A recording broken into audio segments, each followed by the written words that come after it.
Christian content videos. My name is Prasanna Jangam. I'm a Christian Apologist. Today, I'm going to be answering a very important question that is been around in Christian community and Christian circles these days, especially. And the question is, can Christian women wear makeup? The answer is yes. Christian women can wear as much makeup as they want. But when this topic comes to the surface, we face 4 verses from the Bible, which are 1 Timothy 2, 9 and 10 and 1 Peter 3, 3 and 4. You see, there is a notion or an image, and also there has been a teaching that has been circulating that people have deducted from these verses that Christian women cannot wear any sort of makeup. Makeup meaning putting on cosmetics, applying cosmetics, getting their eyebrows shaped, getting their hair straightened. So people view this as something that is hindrance to the church, something that is not biblical, which goes against the teachings of the Bible. But in fact, actually, if we can deduct from these 4 verses using the biblical understanding and cultural context being taken into perspective, and if we can interpret these 4 verses through those lens, we come to understand that Christian women can wear as much makeup as they want. But the question remains that why the Bible talks about the verses which give us the impression that outer adornment or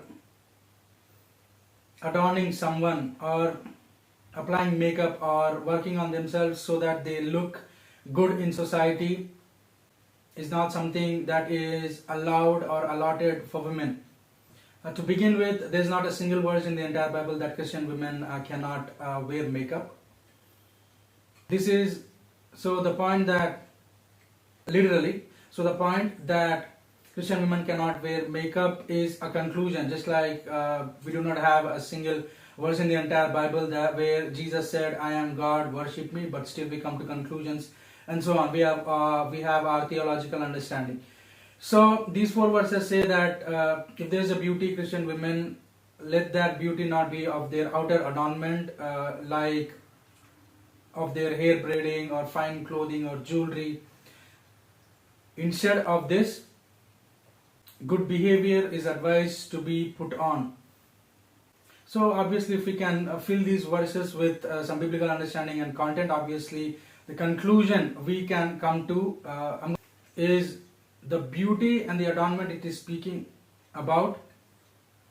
So from the context and the understanding of the verse, we understand when the word beauty here is used, beauty in this context, in these 4 verses, mean spiritual beauty or moral standing before God.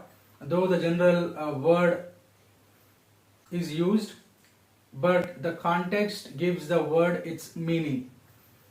So what these 4 verses are basically saying is that if some Christian woman puts on more makeup, doesn't mean she is being more spiritual. And there is not I think there are a lot of women, almost all of the women know that just because someone puts on more makeup doesn't mean they are being more spiritual, and we all know that. So to come to this conclusion and state that as a statement, we need to do a lot of explanation. Before going that, I'm gonna go ahead and give you a little background about what these verses are, and what this has amounted to. These 4 verses are the verses which is kind of being exploited by some Christian denominations and preachers, even online, calling out names of Christian women who put on makeup or who work on their makeup, which is observable makeup, like getting their hair straightened, working on their eyebrows. So it's like a sin, it's like a taboo, it's like a blasphemous thing that these women are committing against God. And people are being hard on it. There are some denominations, they are like very, very hard on people.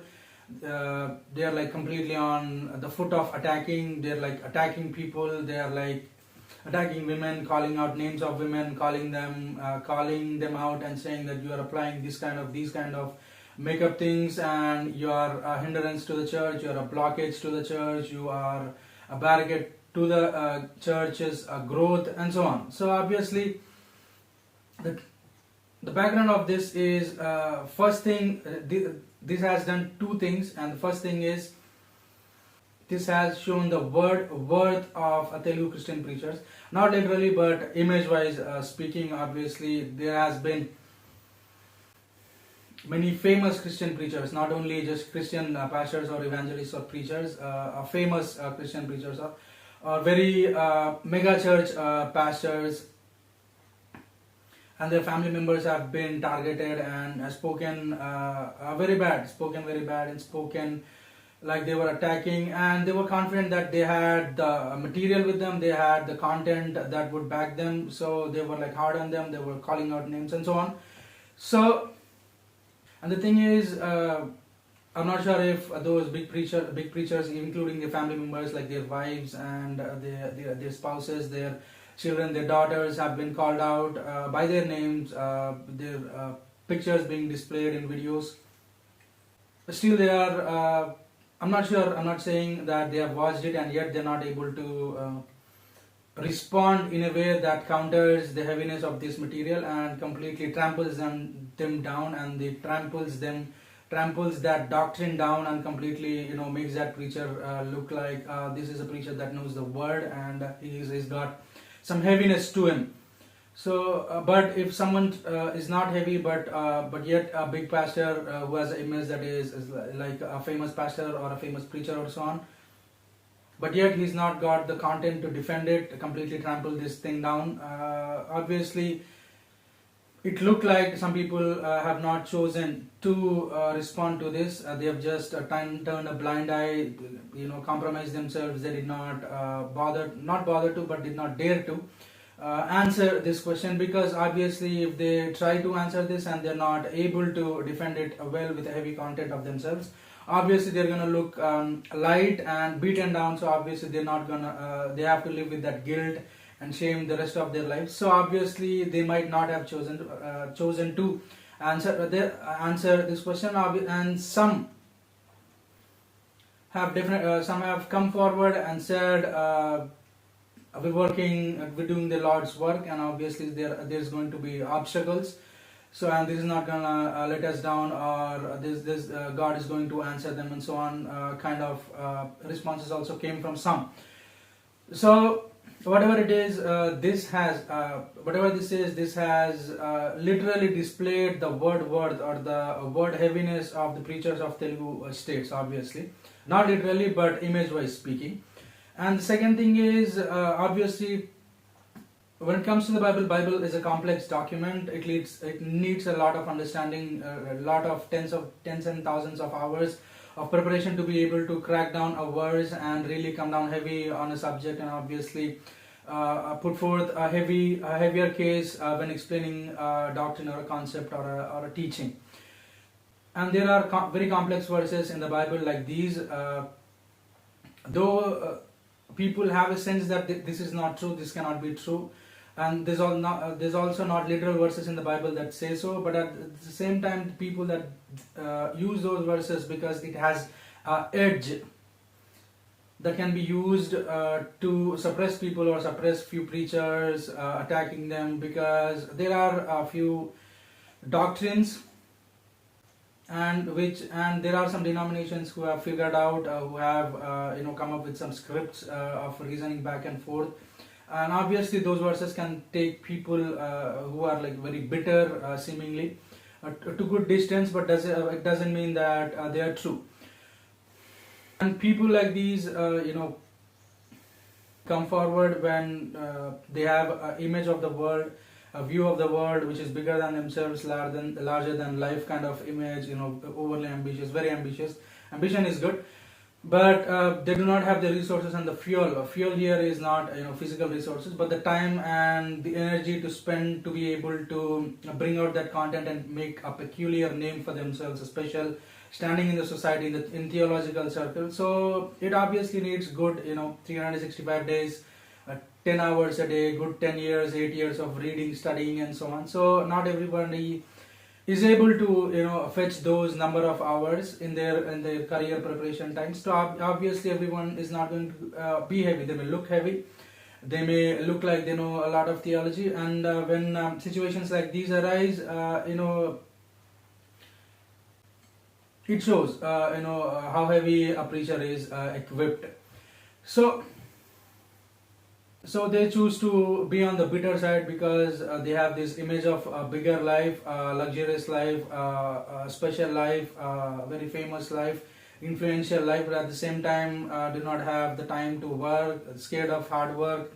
So obviously they're not proud of themselves, they're angry with themselves, they come up with there are some complex verses like these which can be used to go to some distance, like Church of Christ's name, that every church should be named Church of Christ, and another topic is every woman should be silent and should not be a pastor, and so on. That is another topic. Few other Jesus never said that he is God, and there is no place where he says I am God and worship me. So that is one of the complex verses that needs a lot of explanation, and 2000 years later almost, we still do not have a good explanation for it everywhere in the world. And Christian women should wear head covering in the church. If not, they're equal as their heads shaven off, shorn off. So that's another thing. Trinity is another thing. People say Father is a person, Son is a person, Holy Spirit is a person. These three are individually persons, but yet one person. There is no good explanation to it still. And makeup is another thing, that any Christian woman that applies makeup is applying colors to her face, is a shame to Christianity. So bitter theologians obviously conclude, use verses like these to attack Christianity, but at the same time, but they think there is also a possibility, some may think that they are on the right path and they think they are true in theology, and they are out there up to their task. But at the same time, if we look into these verses, these 4 verses, what we come to conclude is putting on makeup is not proving your spiritual standard before God, and every Christian woman knows this. So let me go ahead and explain. When the 3 things, let your adornment not be, let Christian women adorn themselves in modestly, with moderation and propriety, but not with braided hair, with jewelry, with fine jewelry or fine clothing, but with their moral acts, with their spiritual ethical behavior, which is fitting for a woman who professes godliness. One part of the verse says that women can dress modestly, and there is not a single verse that says makeup is not allowed for Christian women. That is one thing. There is not a single literal verse, and this is an appearance, it looks like, and that has become a conclusion that just because Bible says that let them adorn themselves modestly, but at the same time it also says, but not with 3 kind of things, which one is gold jewelry, one is fine clothing, one is hair braiding. Though 3 things are denied here, it looks like, but it doesn't say they are denied. And when it said women can adorn themselves modestly, so modesty is allowed, and modesty differs from culture to culture, obviously. Even in the time of Jesus or in the time of the apostles, when it was said, the entire world might have gotten more than maybe tens and thousands of different culture and tens and thousands of dressing, which is modest to their particular cultures. Obviously there is no particular design of clothing, or wearing jewelry, or putting on makeup, or applying cosmetics, or whatever it is that adds to adornment, which was a standard for the entire world, that was of modest level. So there was no specific modesty category clothing recommended or commanded for Christians, less Christians, let alone for the entire world. So, for example, Jewish women used to cover their entire bodies, and at the same time, even during the time of Jesus and apostles, obviously there are women in India wearing saris, or maybe they were wearing saris. If we compare it to the Western world, obviously if they wear full suit clothing, obviously their ankles to knee length is uncovered, and that thing is their modesty. And to us Indians, obviously, if you look at someone who is clothing above their ankles and below their knees, their legs from their knees and below is uncovered, it is immodest to us a few days ago.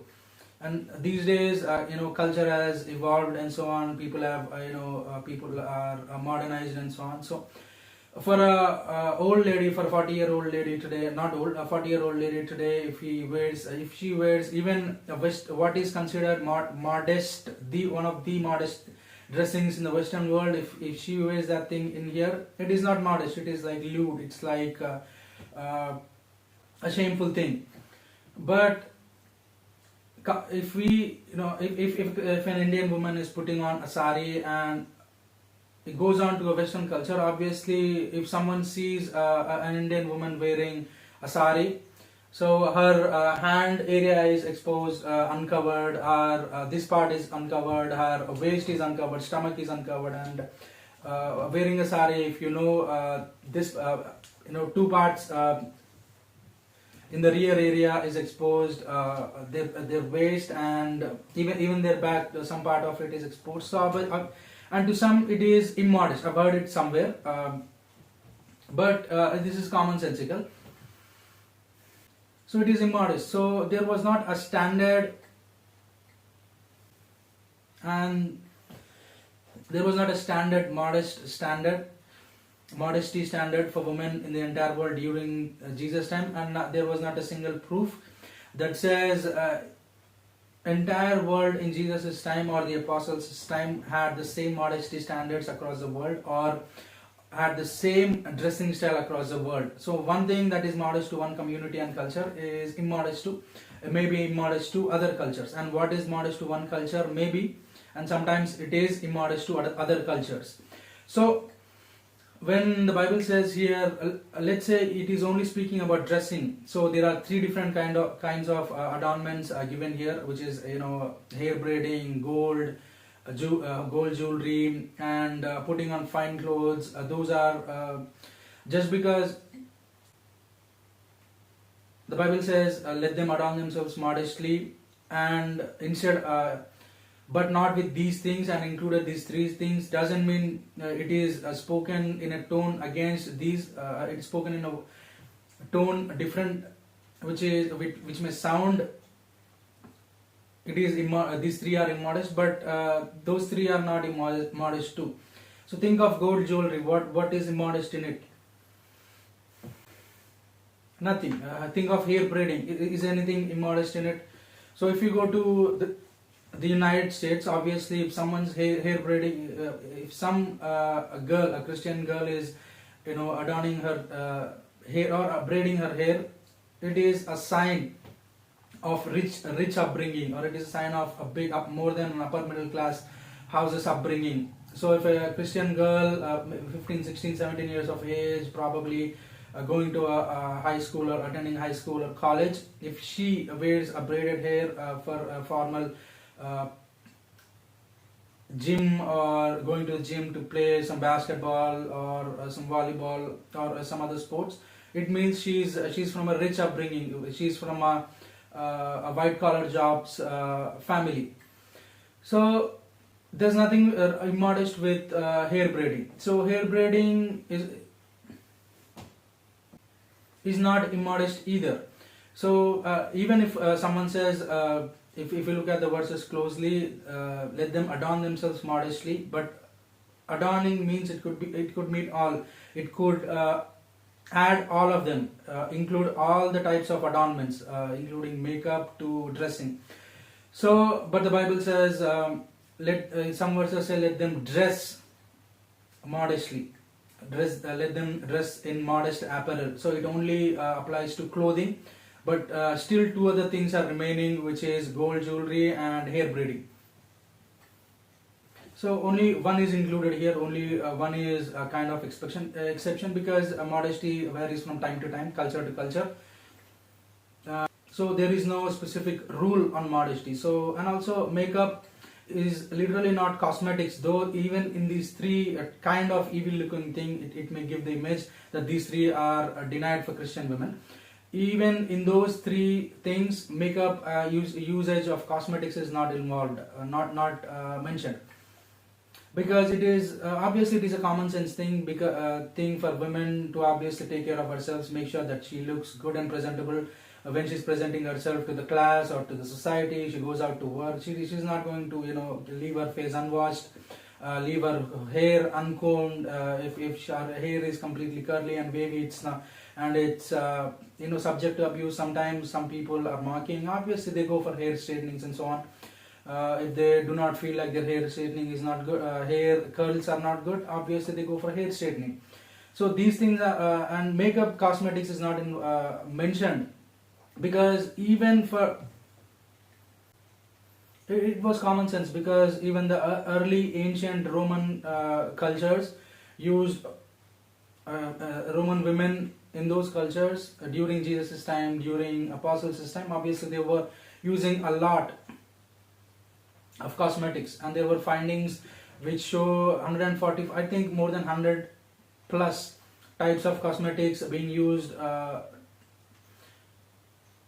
by the ancient Roman women by discovery. It's been discovered. So if these are Christian women, and Roman women were known to be Roman Greek, I think so, they were wearing makeup. So obviously the Bible should have specifically mentioned that makeup is an evil thing that only Roman women wear and Christian women should not. But Bible doesn't mention that, because it's not something that shows someone rich.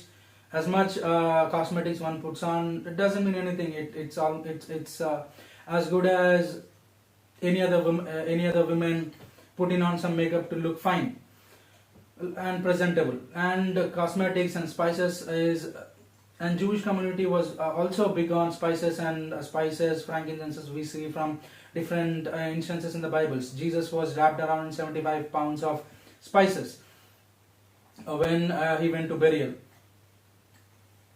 And so getting back to the point, only one thing is mentioned here, and three other things look demonic to three other types of, and two other types of the three kind of demonic looking things that are mentioned. Two are remaining in that, to even speculate, to even answer. So obviously one is mentioned that one can dress modestly, and also the second thing is there is not a verse that adornment is bad, because women need to put on some kind of clothing obviously, and there is not obviously a standard for modesty even for hair braiding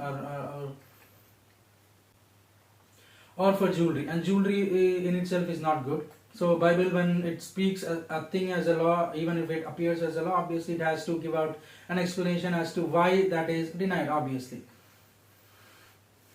So, and there is not, and the cultures were different, cultures vary. We see from the book of Revelations, people from different tongues, tribes, cultures, languages, they all come together. So there is not a single dress code that has been given for the entire community, that this is the dress code that Christian women should wear, adorn themselves in. This is the set of clothing and set of adornments, set of hair work that you are allowed to wear, and except for that, it is not allowed for the entire Christians all across the world. So Christianity was not preaching a dress code. Obviously it was preaching modesty in their culture. So this is a culture bound verse. There are different type of verses in the Bible, different type of conclusions that we can get to on verses. So there are time bound verses, there are culture bound verses that are only meant for those people and that culture and people in those cultures only.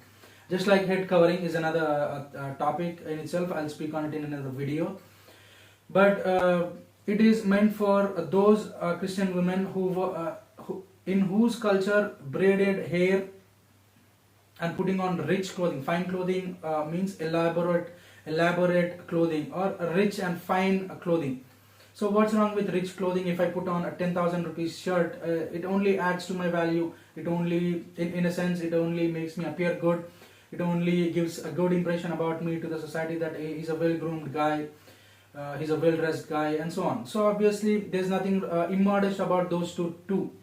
If someone's braiding their hair, if someone's putting on jewelry, there's nothing, or if someone's putting on a rich clothing, there's nothing wrong in it, there is nothing shameful in it, there is nothing lewd in it, there is nothing indecent in it. So obviously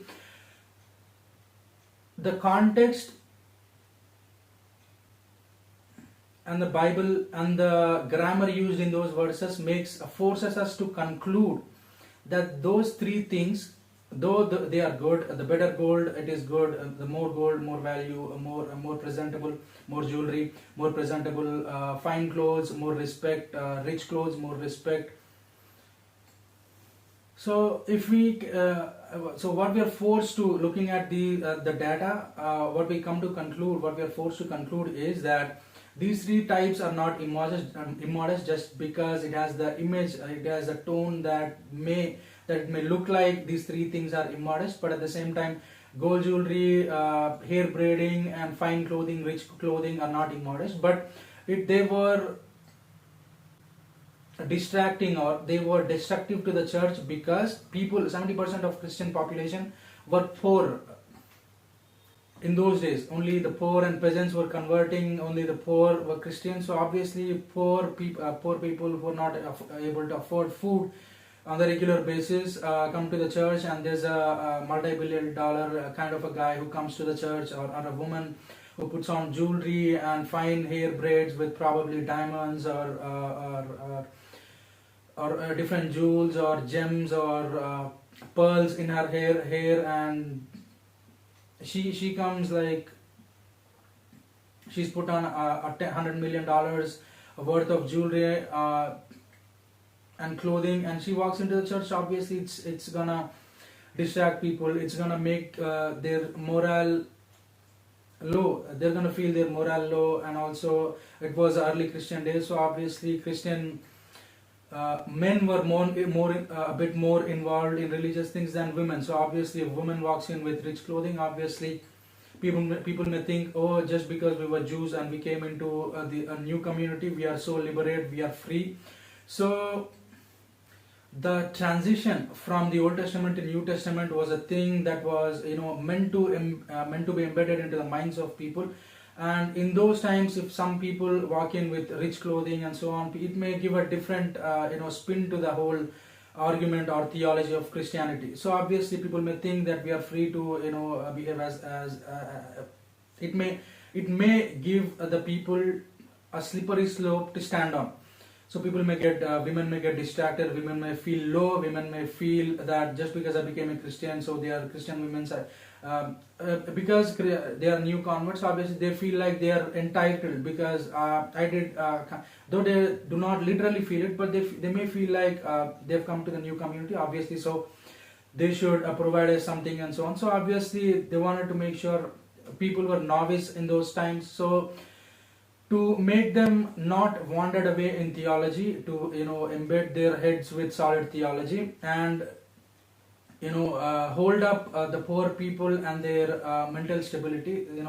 They may it's another saying that Jesus doesn't guarantee us riches.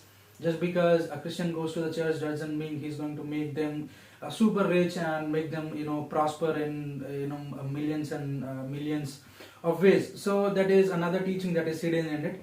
So what they were saying was, so modest things are these things are not immodest, but these are discouraging to the church.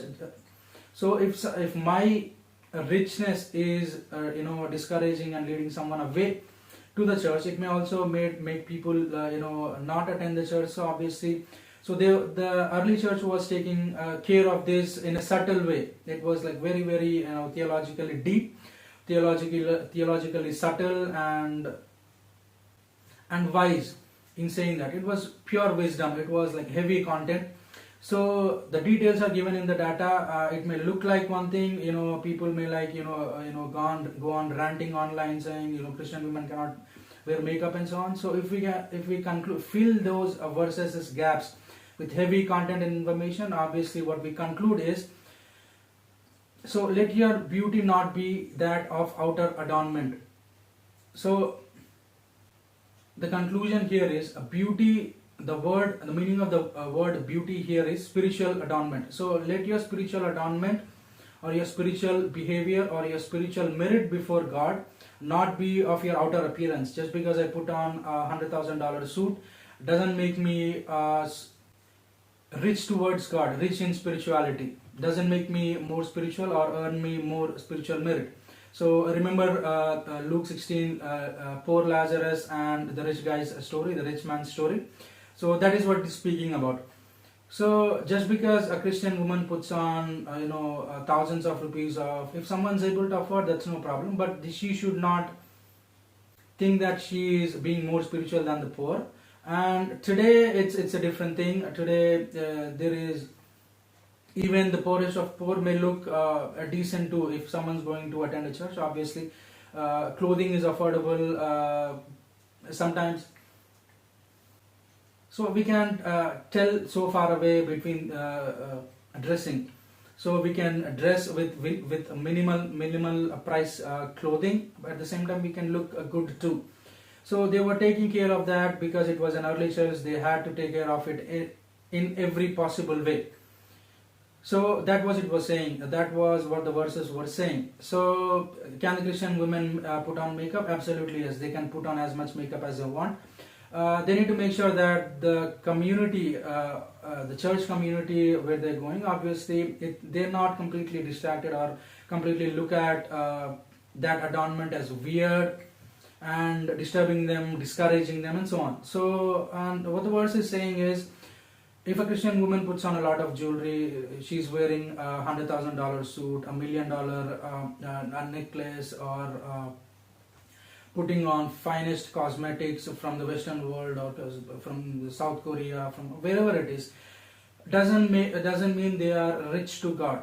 Just because they put on more makeup doesn't mean they are being more spiritual. And every Christian woman knows that, and they don't need any so-called bitter preacher to go on YouTube, go online and cry there that saying Christian women are putting on makeup and become blasphemous individuals and so on. So bitterness is bitterness, content is content.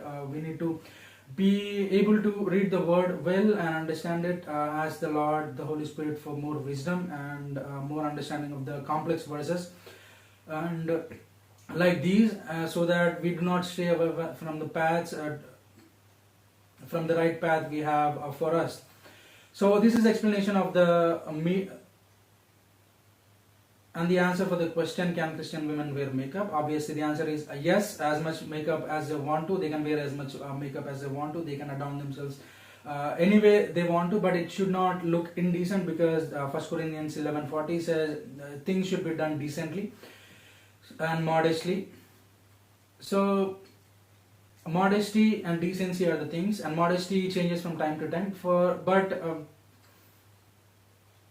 what's completely indecent is completely indecent even in the times behind, even today. So we need to we should be wise enough to make the distinction, and we should be presentable. We should be decent when we present ourselves, and not cheap or shameful. So this is what the answer is. So yes, Christian women can put on as much makeup as they want to. So this is the answer to this question. I really hope you've learned something new today. Thank you for listening to this, listening and watching this video. I really appreciate your time here. If you're new here and if you want to subscribe our Christian content videos, please make sure you subscribe to my channel and click on the bell icon to get notified whenever I post a new thing. Please like and share this video so that people in your circles may also get richly equipped with the word and learn new things and new answers. So thank you for watching this video. I really appreciate your time here. I'll see you all again. May God bless us all.